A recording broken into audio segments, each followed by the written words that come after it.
Be'ezrat Hashem, à quelques jours du Yom Kippour, on va voir ensemble qu'est-ce que nous venons réparer. C'est sûr que c'est la continuation du jugement, et la finalité du jugement, de toutes les façons, ça sera à Hosha'ana Rabbah, la veille de Simchat Torah, où ça sera définitif, et où les anges, comme je vous l'ai déjà dit, vont recevoir les feuilles de route et commencer à appliquer. C'est-à-dire que jusqu'à maintenant, jusqu'à Hosha'ana Rabbah, c'est tout ce qui a été décrété l'année dernière.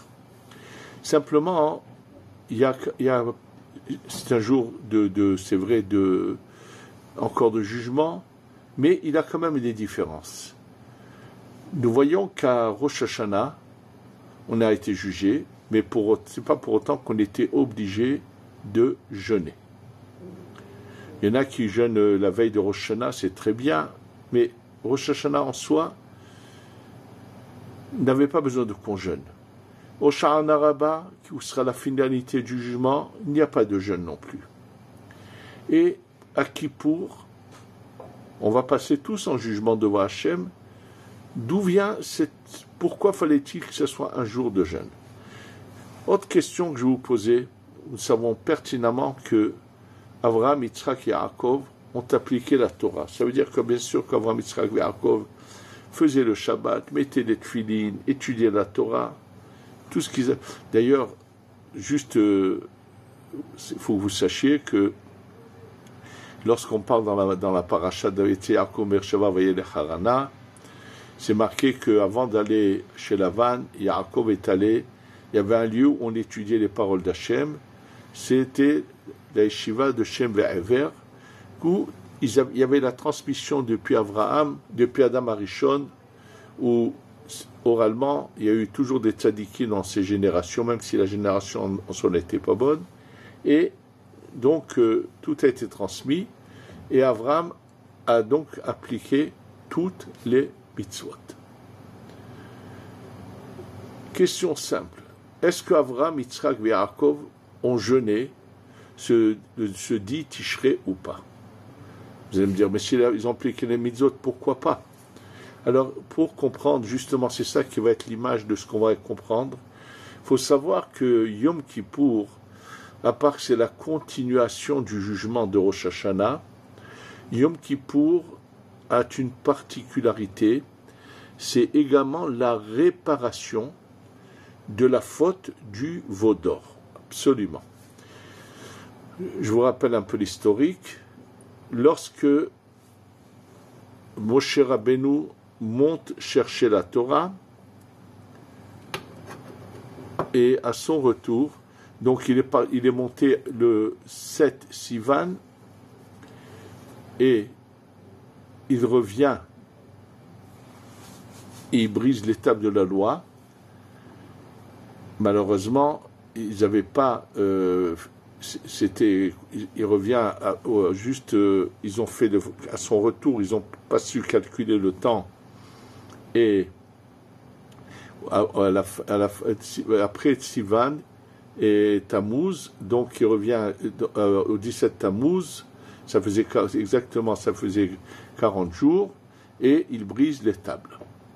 Ensuite, il va remonter de nouveau 40 jours pour demander à Hachem de pardonner cette faute.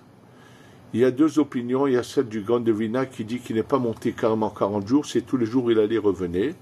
Mais la troisième fois où il va monter pour chercher les deuxièmes tables de la loi, ça va être le premier jour de Elul.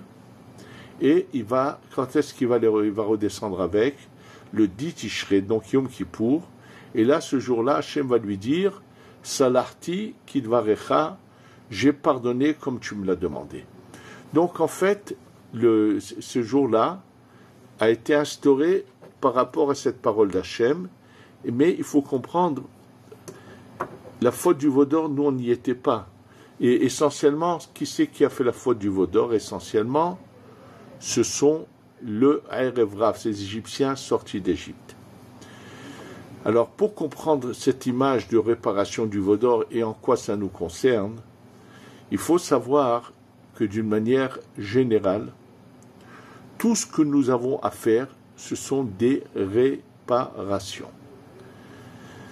Nous avons, il faut le savoir que, comme je vous l'ai dit dans le cours précédent, que le but de ce monde est de savoir choisir entre le bien et s'écarter du mal.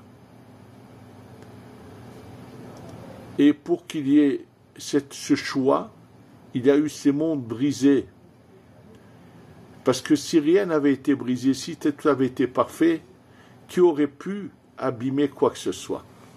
Il y a eu cette période-là des mondes brisés, où on avait participé, et là, on a un choix. Akadosh Baruch Hu, Hachem a commencé cette réparation, il est arrivé presque au bout, et il fallait juste la parfaire totalement pour passer à l'étape suivante. Et là, malheureusement, on était tous dans Adam Arishon, et comme la majorité n'était pas bonne, a fait que on a abîmé une partie de la réparation de ce qu'avait fait Hachem. Et donc, on est en train de réparer.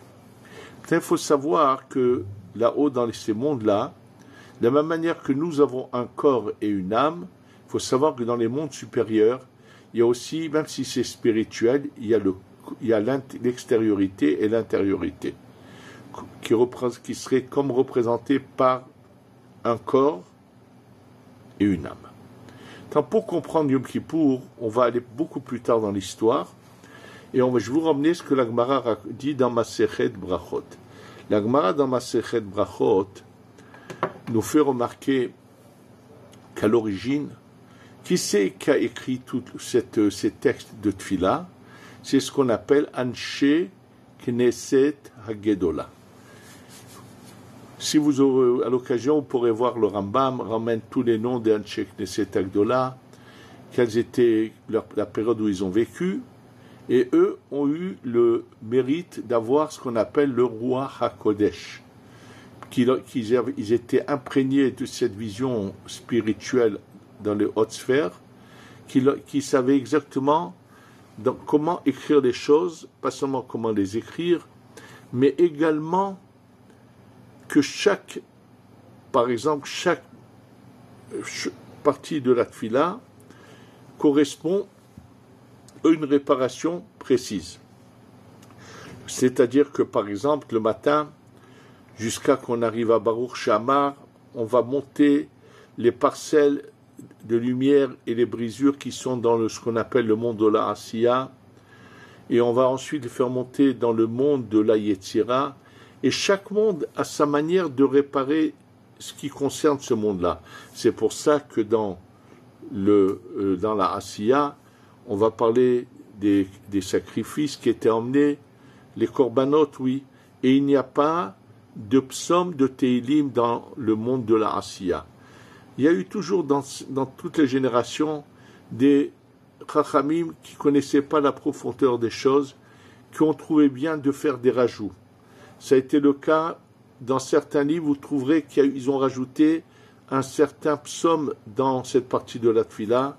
Or, ce n'est pas l'endroit où on doit mettre des psaumes, donc vous devez le sauter. Pour ces livres qui les ramènent encore, c'est plus dans la plupart des livres, ça n'existe pas.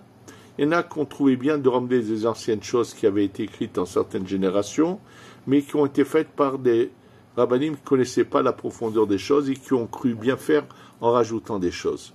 Ensuite, on va passer dans le monde de la Yetzira, et là, il va être essentiellement fait de psaumes, absolument. Ça, c'est le monde de la Yetzira, c'est comme ça.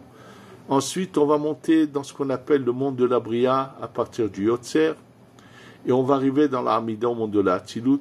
C'est pour ça que chaque détail de la Tfila est important, et c'est pour ça qu'il ne faut pas toucher à quoi que ce soit de la Tfila. Et là, ça va être l'occasion d'ouvrir une parenthèse. Ce qui est très surprenant et choquant, c'est que Rav Ovadia Yosef, Zechrono Livracha, dans un de ses livres, lorsque le Rav Goren avait voulu écrire une nouvelle Tfila qui correspondrait aussi bien aux Sfaradim qu'aux Ashkenazim, le Rav Ovadia Yosef ramène dans son exposé les paroles du Hida qui ramènent que la tfila, c'est des lumières supérieures et qu'on ne peut pas toucher à ces lumières. On ne doit pas y toucher parce que nous, on ne comprend pas la profondeur. Donc, on ne doit pas y toucher. Et lui qui est d'accord que sur la tfila, on doit aller selon le Harizal, c'est dommage qu'il n'a pas bien regardé de près les paroles du Harizal sur le Kaddish, et ça lui aurait bien sûr évité de faire cette erreur qui est de retirer un yud dans le mot shemé et de rajouter un va où il ne faut pas dans la phrase de Yehe shemé rabba mevarach le'alam le'alme almaya, c'est comme ça qu'il faut dire, et non pas comme lui il a voulu faire ce changement de Yehe shemé rabba mevarach le'alam ul alme. Il a voulu rajouter ici un vav, ce qui était faux. S'il avait revu de près que c'est contraire aux paroles du Harizal, bien sûr qu'il l'aurait jamais fait. Et à la fin, il est revenu là-dessus. Il y a le témoignage de son fils qui vivait avec lui à la maison, qui n'est pas très connu du public, qui s'appelle le Rav Moshe Yosef, qui témoigne que son père est revenu. Et puis j'ai des gens qui l'ont entendu après, vers la fin, qui disaient, comme c'était à l'origine, de dire Yehe Sheme Rabba Mevarach Le'alam Le'alme Almaya. Donc on sait que la tfila, ce sont des réparations. Or, ce qui s'est passé, c'est que les Anshe Knesset Agdola, quand ils ont écrit le texte de la tfila, à l'origine, ils avaient écrit un texte un peu différent pour chaque tribu. Oui, il y avait 12 formes de tfila, c'était par rapport à chaque tribu. Avec le temps, les gens ne savent plus de quelle tribu ils viennent, et il y a eu toutes sortes de choses qui ont été changées. On a beaucoup de choses qui se sont passées, et là, Kadosh Baruch Hu nous a envoyé il y a un peu plus de 400 ans le Harizal, qui lui a écrit un texte qui est valable pour tout le monde. Simplement, attention, pas tous les livres sur lesquels c'est marqué c'est le Noussar du Harizal, ça veut dire qu'ils ont pris intégralement le Noussar du Harizal, pas du tout. Je peux vous donner plusieurs exemples. Ils n'ont pas tout vu, ça veut dire même des grands tzadikim n'ont pas eu tous les livres du Harizal, ils ont eu qu'une partie qui est arrivée en Europe, et comme ils n'ont pas vu d'autres livres, c'est ce qui leur a fait commettre des erreurs, comme par exemple avant Hodou, quand on dit Vechan Shneketuvim et non pas Vechen Shnektuvim. Alors dans les livres qui vont réellement sur la Harizal, c'est marqué comme ça. Ou bien le vendredi soir, avant la Hamida, c'est noir sur blanc dans le Shar HaKavanot qu'il faut dire Veshameru Bnei Israël, et non pas comme certains Ashkenazim ou certains Chassidim, une toute petite partie de certains Chassidim ont retiré ce passage de Veshameru Bnei Israël, et c'est contraire aux paroles du Harizal. Tout ça, je vais arriver à quoi? C'est que, à l'origine, les Anshe Knesset Agdola ont écrit 18 brachot, 18 bénédictions pour la Hamida. D'ailleurs, comment on l'appelle? Shmona Esrei, 18. Et voilà que, à la fin du deuxième temple, il se passe un événement, et là, Rabban Gamliel va demander à un grand tzaddik de sa génération d'écrire une 19e bracha. Oui, il demande à Shmuel HaKatan. Alors pourquoi Shmuel HaKatan, c'est lui qui va écrire cette bracha? Parce que la Gemara dit que Shmuel HaKatan est un personnage tellement grand que lui méritait d'avoir le roi HaKodesh qui avait animé les Anshe Knesset Agdola, mais comme sa génération n'était pas correcte, à cause il n'a pas pu avoir de manière constante le roi HaKodesh. Mais au moment où Rabban Gamliel lui a demandé de faire cette 19e bracha, pendant un moment il a reçu le roi HaKodesh, il a écrit cette 19e bracha qui est la minim vela malchinim ate tikva vechol azedim kelega yovedu vechol oivecha vechol sonecha merai karetu umalchut arish'a mera ta'aker utchaber mutchalem takneim etashmidem bimera biyamenu Baruch Ata Hashem Shover Oyevim ou Marnia Zedim. C'est cette bracha que Shmuel HaKatan a écrit et elle a été rajoutée dans les livres de prière. Ça n'a pas été fait tout de suite, et quand finalement il l'a écrite, il a donné le texte à Rabban Gamliel, et ce texte a été un peu recopié par plusieurs personnes, et quand Rabban Gamliel a décidé qu'il fallait commencer à ce que tout le monde fasse la Amida, la Shmona Esrei avec cette 19e bracha, et où elle a été instaurée, et lorsqu'on a demandé à Shmuel HaKatan d'être une fois ministre officiel en Shaliach Tzibour, il a demandé qu'on lui emmène le texte qu'il avait écrit, parce que il avait reçu le roi HaKodesh pendant un moment quand il a écrit, et après c'est parti. Pourquoi il y a eu ce rajout, cette 19e bracha? Comment se fait-il? Comment ça se fait que Rabban Gamliel, c'était le Nassi de la génération, et on lui a transmis du ciel qu'il y a un problème, qu'au moment où la Shmona Esrei a été écrite, on n'avait pas besoin de faire une bracha particulière pour ce qu'on appelle la sphira du Keter. Le Keter, c'est la première sphira qui est la plus haute dans les 10 sphirotes, qu'on pourrait plus lumière qu'au-dessus de la tête. Pourquoi? Parce que le Keter n'avait jamais été abîmé depuis la faute de Adam Arishon jusqu'à Rabban Gamliel. Le Keter était resté intact, donc il n'avait pas besoin d'une bracha de réparation. Mais comme à l'époque de Rabban Gamliel, se sont multipliés les idolâtres, oui, malheureusement la culture étrangère est rentrée et la grande majorité du peuple s'est mis à faire de l'idolâtrie. D'ailleurs, ceux qui veulent une preuve à cela, dans le nord d'Israël, on a retrouvé quelques endroits qui étaient des lieux de prière, sur lesquels il y a des mosaïques par terre, avec les signes du zodiaque, et avec des formes et tout. Et un jour, un guide touristique vient de côté, il emmenait des gens, il me dit, mais dis-moi, c'est pas interdit dans une synagogue, ce genre de choses? Oui, il y a 2 ans, je peux vous dire qu'il y a un endroit, c'est à Tveria, presque personne ne sait que dans un petit jardin qui se trouve près de la tombe de Rabbi Meir Bar Hanès, il y a un plancher comme ça qui a été retrouvé avec les mosaïques en bon état. Et il y a encore un autre endroit, il y a un autre kibbutz, dans lequel, en faisant des travaux, ils ont découvert. Et donc, il me dit, alors je lui ai dit, oui, tu as raison, mais sûr que c'est interdit. Mais ça, c'est la période de Rabban Gamliel, où la grande majorité a fait un grand nombre de synagogues, qu'on appelle ça, des réformistes, comme vous avez aujourd'hui des endroits, Copernic, à l'époque, c'était cette adresse-là. Je ne sais pas si ça n'a pas changé, s'il n'y en a pas d'autres entre-temps, ou aux États-Unis, où ça pullule aussi. Et eux, quand il y a eu cette multiplication d'idolâtres qui ont voulu toucher à notre judaïsme et le transformer, ils ont fait comme une tâche à cette sphère dans les mondes supérieurs qui s'appelle le Keter, et c'est pour ça qu'il fallait rajouter une bracha qui correspond au Keter. Ce qu'on apprend de cela, c'est que tout ce que nous faisons, ce sont des réparations.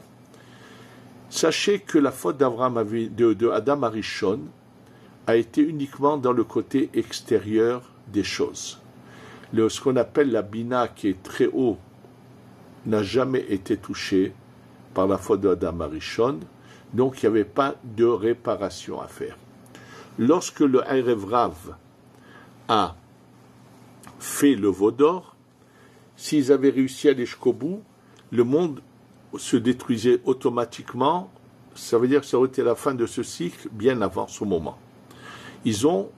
C'était des grands sorciers et qui ont voulu toucher à quelque chose de très haut, qui s'appelle la pnimiyut, l'intériorité totale. Et cet endroit-là est un endroit qui est en fait le 7e millénaire, où il n'y aura plus de matière comme nous le sommes, ni de consommation d'aliments comme nous le faisons de manière matérielle. Et donc, eux ont voulu carrément, je vous dis, ça aurait tout vraiment, ça aurait été la fin de ce cycle. Et donc, finalement, et malheureusement, c'est le Erev Rav. Mais, comme il y a eu des béné Israël qui les ont un peu quelque part, se sont laissés un peu entraîner, Mais c'est pas eux qui ont fait cela. Donc, bien que ça paraisse une faute terrible en soi, mais ça a été fait surtout par le Erev Rav, par ces Égyptiens convertis, et non pas par le Ham Israël. C'est pour ça que c'était plus facile de réparer, que Moshe a réussi à obtenir le pardon d'Hachem. Et donc, en fait, quand est-ce que cette faute a commencé à sa réparation? C'était le 10 Tishrei qui correspond pour nous à Kippour. La question est toute simple.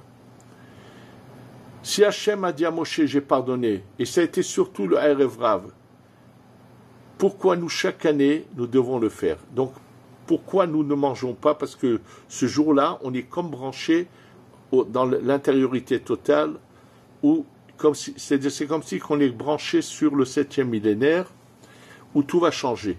C'est pour ça qu'on a un jour de jeûne, mais ce jour-là, de toute façon, était le 10e jour du jugement de rattrapage par rapport à Rosh Hashanah.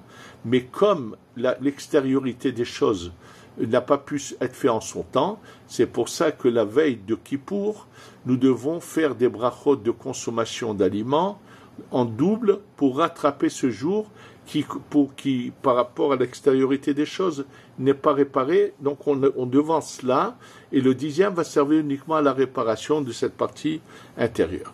Simplement, si c'est passé dans le désert, c'est fini, on est concerné. Et là, il faut comprendre une chose, que depuis le jour où il y a eu cette faute du veau d'or, il faut savoir que dans toutes les générations, tout le monde a quelque part faute avec ce qu'on appelle le veau d'or. Le veau d'or a une signification très simple.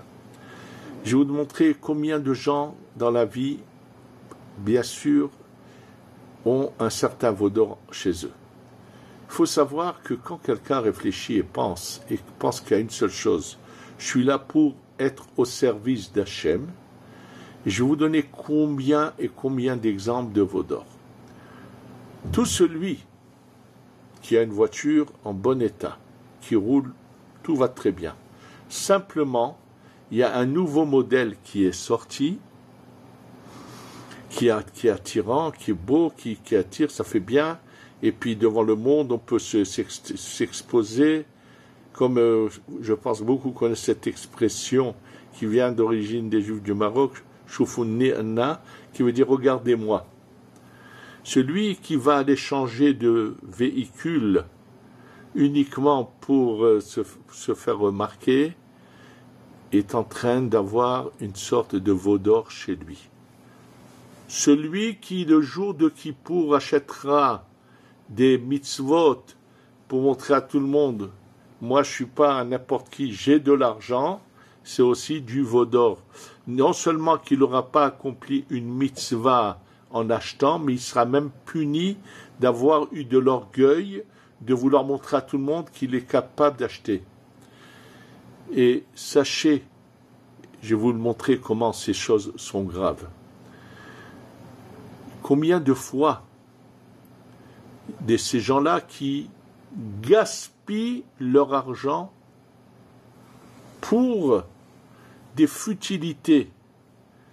Et lorsqu'il s'agit de la tzedaka, ils sont capables des fois de répondre d'une manière blessante à ceux qui s'adressent à eux. Je connais un cas où quand quelqu'un s'est adressé à un monsieur, sa réponse était « ne me fatiguez pas ». J'espère qu'entre-temps il a fait tchouva et qu'il a compris qu'il a mal agi, parce que il faut savoir que tout ce que Hachem donne aux gens, c'est pour pouvoir faire des mitzvot. Il y avait ici, au nord d'Israël, à Akko, un grand tzaddik kadosh qui s'appelait le Rav Lofes. Le Rav Lofes qui habitait à Akko, sachez que lui-même, il était Rav de la ville de Akko, donc il recevait une paye conséquente à son poste de Rav. Sachez que de son vivant, un nombre inimaginable de jeunes gens qui allaient se marier, qui avaient besoin d'aide, lui envoyaient des lettres. Et comme il avait, Baruch Hashem, une maison, il avait de quoi vivre, tous les mois, lorsque sa paye arrivait, le secrétaire venait et comme il gardait toutes les demandes, il lui disait à celui-là tu donnes tant, celui-là tu envoies tant, et avec sur chaque des demandes, chaque lettre, il écrivait, il donnait à son secrétaire et il distribuait pratiquement presque toute sa paye tous les mois. Non seulement qu'il le faisait lui-même, mais lorsqu'une fois, à son époque, quelqu'un de sa communauté avait gagné à la loterie 200 000 lire. Ça remonte à très longtemps. Et comme il ne faisait que dire à sa communauté, à ces gens qui le suivaient, qu'il fallait donner de la tzedaka, quelqu'un est venu le voir, il lui a dit, voilà, Kvod Harav, j'ai gagné 200 000 lire, tiens, voilà 20 000 lire sur le 10e, donc pour la tzedaka. Écoutez bien ce qu'il lui a répondu, le Rav Lofes. Si tu veux m'écouter, les 20 000 lire, tu les laisses pour toi, et les 180 000 lire, tu vas les distribuer à la tzedaka. Je ne sais pas ce que la personne elle a fait, mais c'est ce qu'il lui a dit. Il y a eu un exemple que j'ai vu de mes yeux qui faisait ça, le Rav Tauber. Le Rav Tauber, Zecher Tzadik, qui était un très grand érudit en Torah, qu'on a même eu l'occasion d'inviter de son vivant à ce qu'il vienne au kollel, donner cours devant nos kollelman. Lui faisait ça. 10% gardé pour lui, 90% de ses revenus, il les distribuait. J'ai eu l'occasion de rencontrer deux frères qui habitaient à Yerushalayim, des Juifs d'origine de Roumanie, qui donnent 50% de leurs revenus à la tzedaka, et vous les voyez agir. Il n'y a pas que, il y en a d'autres qui le cachent, qui ont pratiquement presque donné toute leur fortune à la tzedaka. Pourquoi? Ils comprennent qu'on est sur terre pour servir Hachem, et non pas vraiment gâcher leur argent dans des futilités. Et j'en ai connu malheureusement qui ont fait ça et finalement leur vie est devenue un désastre. J'en ai connu un qui quand il s'est mis à gagner de l'argent, pour pas donner tout ce qu'il fallait donner avec toutes sortes d'excuses en disant oui mais si je donne au Rav, il va tout de suite les donner pour le kollel, bref, des bêtises. Ce même personnage est allé s'acheter une montre à 100 000 euros il y a quelques années. Et Minachem, peu de temps après, il a été dans la rue, quelqu'un est venu, l'a jeté par terre, lui a retiré. Et malheureusement, cet argent lui a fait du tort, puisque à cause de cet argent, il a totalement disjoncté, il est allé à l'encontre de la Torah dans beaucoup de choses. J'ai su qu'il utilisait de la drogue, de la cocaïne, et pire que ça, mais parce que les gens oublient le but de notre existence. Kippour doit nous aider à réparer à chacun de nous le veau d'or. Oui, il y a un veau d'or, il faut le savoir. Et pour finir cela, je vais vous raconter une histoire qui s'est passée à l'époque du Rabbi Elimelech de Lijinsk.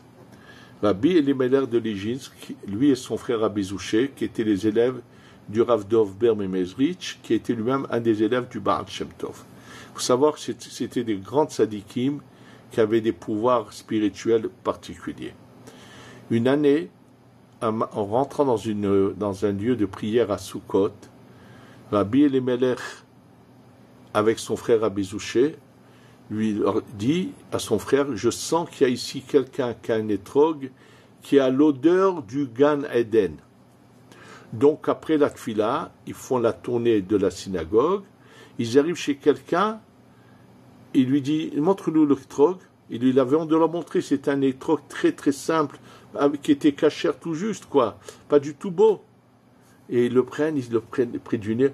Ah, ton étrog, il a l'odeur du Gan Eden. Alors tu vas nous raconter, qu'est-ce que tu as pu faire pour que ton étrog ait l'odeur du Gan Eden? Et là, ce monsieur leur a raconté qu'il est marié depuis je ne sais pas combien d'années, ils n'ont pas d'enfants, et que toute l'année, il enseigne la Torah aux enfants, et qu'il économise toute l'année de l'argent, et à peu près, je ne sais pas combien de temps avant Sukkot, il voyageait à un endroit assez lointain, parce que n'oubliez pas qu'en Europe, il n'y avait ni Etrog, ni Lulav, tout manquait. Donc il y avait des endroits, des villes particulières où les gens allaient chercher, ils allaient en général dans certaines îles comme Rhodes ou quoi, il y avait des endroits comme ça duquel ils ramenaient des etrogim et des loulavim, et ils avaient toute manière de les leur mettre autour. Ils prenaient en général du lin. Le lin gardait très bien le etrog, le conservait. Les loulavim, ils avaient aussi une manière de les garder pour qu'ils restent verts. Ils avaient des manières, mais ça rentrait très très cher le coût du loulav et de l'étrog. Et bien sûr, qui avait un loulav ou un étrog? Presque personne. C'était en général les communautés. Je peux vous dire que moi, enfant à Alger, je me souviens, personne n'avait son étrog et son loulav. La communauté faisait venir du Maroc parce que des louvim et des étrogim, et il y avait 2 ou 3 sets de loulav et étrog qui étaient posés. Les gens venaient, faisaient la bracha dessus, mais la grande majorité des gens n'avaient pas leur propre loulav et leur propre étrog. Mais c'était hors de prix parce que ça venait de loin. Donc ce monsieur raconte que lui, chaque année, il faisait ça, et donc il voyageait de ville en ville pour arriver à l'endroit en question, et avec tout l'argent qu'il a, une bonne somme qu'il avait économisée, il achetait un très beau loulav et un très bel étrog, tout ce qu'il fallait, il revenait dans sa ville, et la plus grande partie de la communauté s'acquittait de la mitzvah grâce à ce que lui avait acheté. C'était parce qu'il y avait d'autres personnes qui avaient acheté, mais personne n'avait ce que lui il avait. Et il leur raconte que cette année, quand il a voyagé, il allait donc de sa ville, il voyageait toute une journée, il arrivait dans une auberge, dans une ville qui était à une journée de route, où il avait l'habitude chaque année de passer. Ils étaient habitués de le voir passer chaque année sur sa route, aller et retour pour acheter des trogues. Et quand il rentre chez cet aubergiste qui est juif, il voit un pauvre malheureux juif rentrer et pleurer, se lamenter auprès de l'aubergiste. Il lui dit, mon cheval, il est mort, comment je vais travailler maintenant? Qui va me tirer la charrette? C'est de ça que j'arrive à manger et à vivre avec les transports avec ma charrette, mais j'ai plus de cheval. Et l'aubergiste qui lui dit, regarde, si tu m'emmènes telle somme, je te donne un cheval. Mais j'ai pas l'argent. Et il se met à pleurer et à pleurer. Et ce juif qui est présent là, de voir ça, et il est pris dans une vraie, il a un vrai problème de conscience. Il voit qu'un malheureux qui vient de perdre sa seule ressource pour gagner sa vie, c'est un cheval avec une charrette. Son cheval est mort. Et il lui faut maintenant un cheval pour continuer à gagner sa vie. Lui, il a l'argent pour lui racheter un cheval, mais s'il lui donne la somme qu'il faut pour acheter le cheval, lui ne pourra acheter qu'un étrog kasher tout juste, rien à voir avec ce qu'il achetait en général, quoi le tout. Et il réfléchit, il se dit, je dois avant tout sauver ce juif. Il va chez l'aubergiste, il lui dit, tiens, voilà l'argent, donne-lui un cheval. Et donc après, il continue son chemin, il achète cette fois un étrog tellement ordinaire avec le loulav qu'il avait honte de revenir dans sa ville. Il prévient sa femme qu'il va passer sous côte dans la petite ville voisine parce qu'il ne peut pas rentrer comme ça. Les gens qui sont habitués à venir chez lui prendre son étrog et son loulav pour s'acquitter de la mitzvah, voyant ça, ça l'embêtait. Alors, à ce moment-là, qu'une fois qu'il raconte ça à Rabbi Elimelech et Rabbi Zouché, il lui dit, écoute bien, sache qu'à Kippour, moi et mon frère, on voyait que là-haut, le Satan avait emmené tellement de fautes du Ham Israël. Et nous, on est parti récupérer le maximum de misotes possible. On les a mis dans une charrette pour les emmener devant le tribunal céleste. Mais le Satan s'est mis en travers de la route et on n'arrivait pas à faire passer ces mitzvot pour faire le contrepoids. Et tout d'un coup, il y a un cheval terrible spirituel qui est venu, qui a pris notre charrette, qui est passé au-dessus du Satan et est arrivé devant le tribunal céleste. Ça a sauvé la génération. Sache que c'est un mitzvah, ton cheval, qui a sauvé la situation du clan d'Israël. Tu comprends pourquoi maintenant ton étrog il a l'odeur du Gan Eden. Je pense que ça c'est une image claire de l'inverse de la faute du veau d'or et nous allons tous réparer notre veau d'or, chacun a ses folies. Il y en a qui seront capables de mettre chez des hommes des chemises parce qu'elles ont une petite griffe, ils vont la payer je ne sais pas à quel prix. Ça aussi c'est le veau d'or. Ou toutes ces femmes qui fabulent à s'acheter tenue sur tenue sans fin et sans limite à des prix inimaginables. C'est aussi, il faut le savoir, il faut qu'elles comprennent, c'est aussi un veau d'or tout ça. Et que l'argent n'est pas fait pour du gaspillage et de l'apparat et de s'exposer, mais que éventuellement ce qu'on a, ce qu'Hachem nous donne, c'est pour en faire des mitzvot. On va tous s'entraider, on va tous enlever notre veau d'or et on va avoir la venue du Mashiach avec le Beth Amikdash très bientôt. Ça va être les lettres de Tafshin Pevav, Shnat Pedud Vegeoula, une année de rachat et de délivrance. Ça s'applique à nous tous. Tiskou le shanim rabot et amodogmar hatima tova. Amen ve amen.